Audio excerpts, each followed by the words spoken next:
So some of you might remember in 2021, there's a condo building in Florida that collapsed that killed almost 100 people. I've heard about it when it happened, but then it didn't show in mainstream media, and I was reading an article about why condos aren't appreciating as well. It showed up with a picture, and I'll share with you why the condo market is not doing so well compared to single family homes, and I'll break it down and I'll give you my opinion on this issue that the article didn't talk about. So the article is on realtor.com. The title, it says condo sales seriously lag behind the single family homes as buyers seek more bang for their buck. This might come as a surprise to homeowners who know that condominiums are often a cheaper alternative to single-family houses, but in July, condo sales were down 12% nationwide from a year ago, compared to just 1% for single-family homes. And this article says that it's not just limited to Florida market, it's all over the country. In the last 12 months through July, condo sales were down 17% in the Midwest, 15% in the South, and 11% in the West. The sales in the Northeast were flat on the year. The Dr. Yoon at the NAR says the condominium market appears to be softer than single family, and it doesn't appear to be specifically related to the Florida market. Also, it says condo inventory reached its highest level in 4 years in July as supply outpaced the demand. So condo sales fell 12% in July of 2024 from a year ago.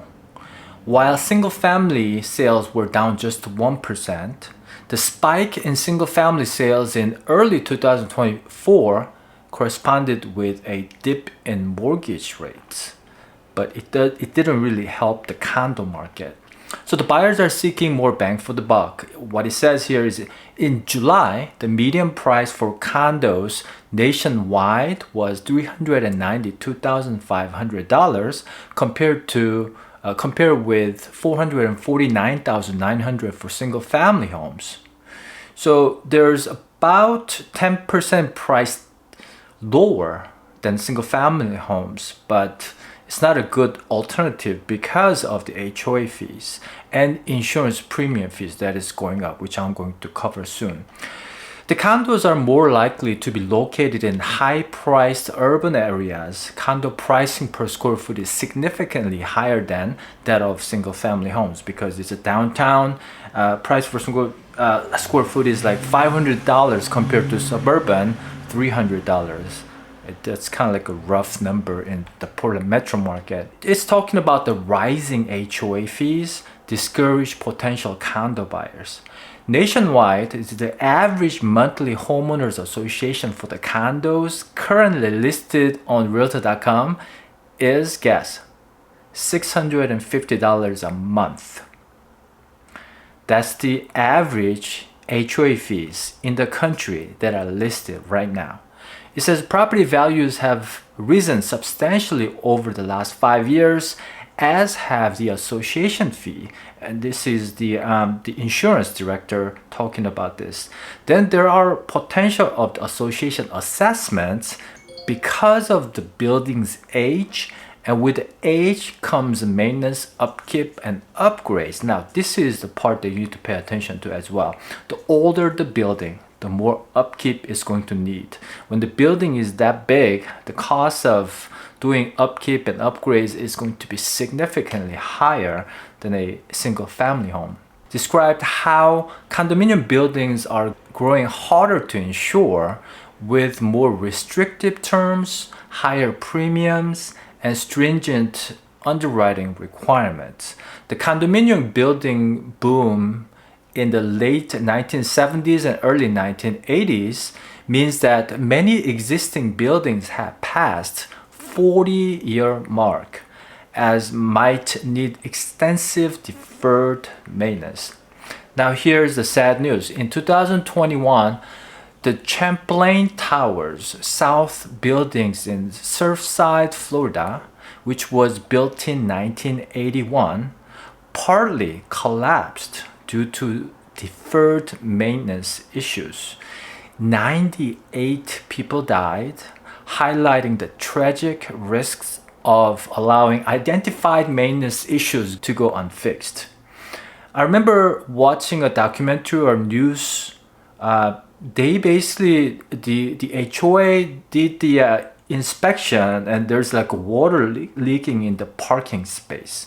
And that was 3-4 years prior to 2021. So it would have been like 2017-ish. They're reporting that. However, they didn't fix it since they probably didn't have the fund.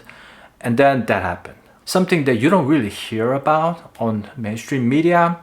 I've just heard it briefly and then it just disappeared. Now I'm reading it.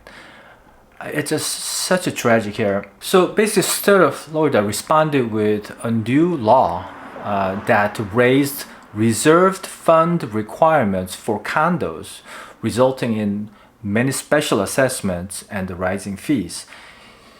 So let's say your current monthly HOA fee is $650. When something like this happen, like regulation change, or the building needs some kind of special assessments to fix some of the water leaking in the parking space, they call what they call special assessment, meaning you pay $650 regular HOA fees every month, and then you have to pay additional, anywhere between, I've seen $30 a month to about $800 more a month addition for next like 5 years or something like that to cover the loss.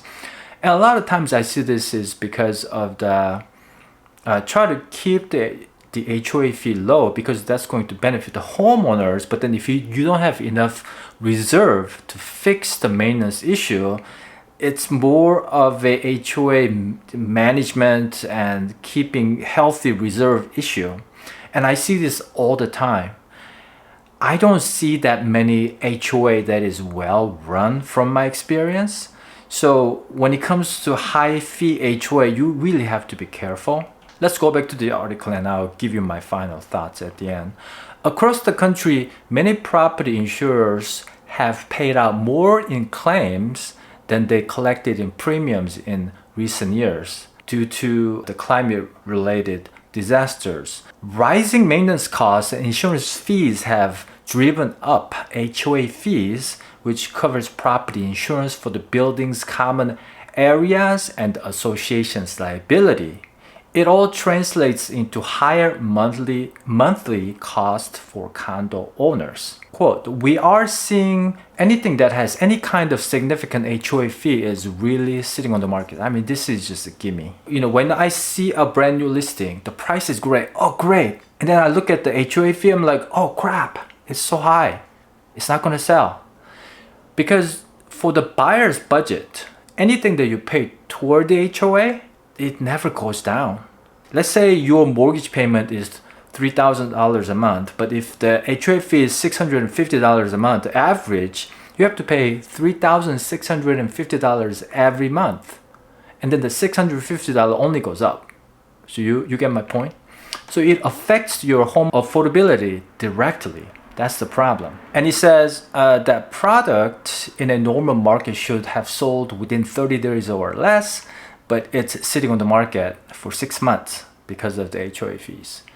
So if the condos are 10% cheaper than single family homes, monthly payment is going to be higher typically because of the high HOA fees. Now the insurance premium, now a lot of times insurance is included in that HOA fee, but when those things go up, and on top of that, water, sewer, the electrical bill, if they're included, they're gonna go up too with the inflation. So I've seen in the last about 16 years of selling real estate, I've seen HOA fees from like $200 a month going up to about $400, close to $500 a month in the last 10 years or so. I used to live in one of the townhouse with the HOA.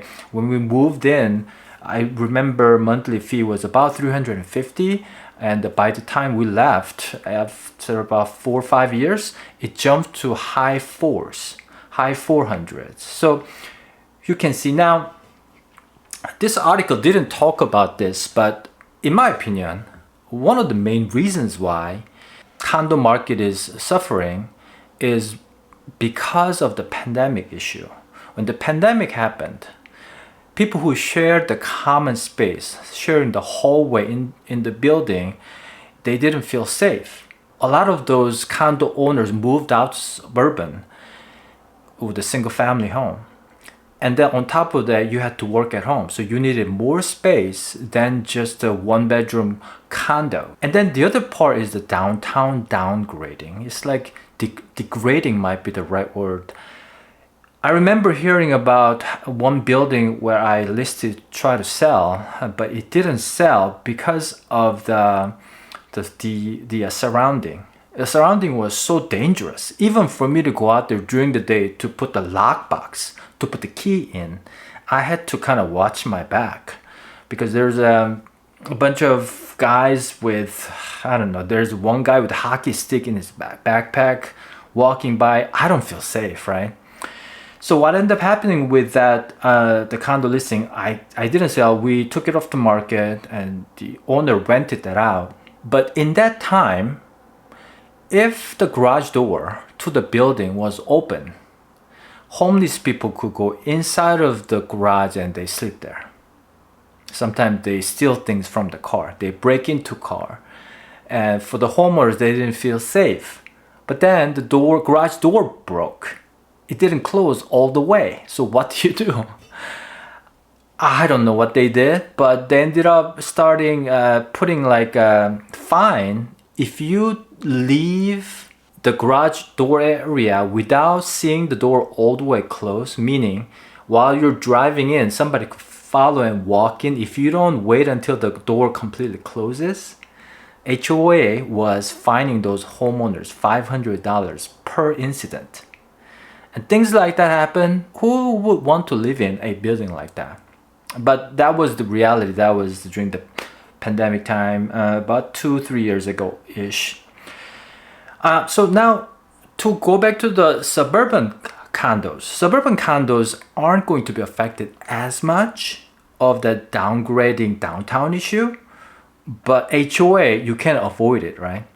Because of the high the maintenance cost. When the building is big, the maintenance cost gets bigger. So those are my thoughts. Pandemic issue, downgrading downtown, and high HOA fee, high insurance fee makes it the condos appreciate a lot less than single family home. Do I think that condominium is better than renting? Yes, I believe so. If I'm renting right now, I'd rather live in a very cheap condominium with a hopefully reasonable HOA fees. But when it comes to appreciation, single family home and condominium, you can't really compare because of these issues. If you have any questions about the Portland metro market, I do serve in the condominium market to list and buy both.